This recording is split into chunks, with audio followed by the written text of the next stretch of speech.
Stay here and sleep. Begin your life again. You have come so far. You need much sleep. He was fully awake with desperate energy. Tell me the way. All right. You must find his boatman or shinobi. He has stone images that will show you the way. If it can be arranged for you who are so blind with love of self and with rage to reach the other side, it will be through his help, his alone. If it cannot be, then turn back. I am still fool enough to take you in. She turned in anger back to her house and slammed the door, not listening as he screamed at her.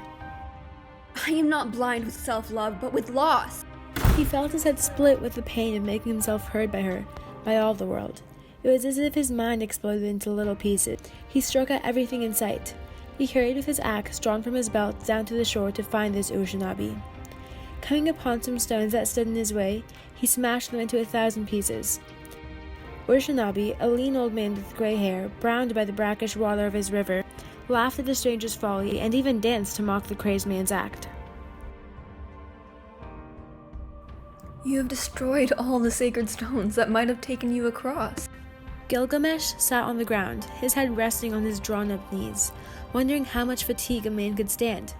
He raised his head to speak. I know I have broken them. What difference now? I only want to speak to Utnapishtim, to reach his shore. Can you help me? Perhaps, but I have questions to ask first. Why are your cheeks so thin? Your eyes so full of grief? What have you known of loss that makes you different from other men?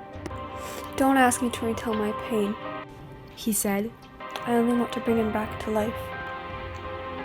Whom?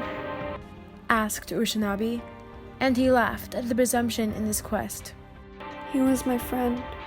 Pleaded Gilgamesh, unconscious, once again, of audience and pain. Recounting flowed from him, like music played by someone else. My younger brother who saved me from the bowl of heaven, and whom Baba, who listened to my dreams, who shared my pain. Why did he have to die? He would have stayed with me in death. He would not have let me die alone. He was a friend.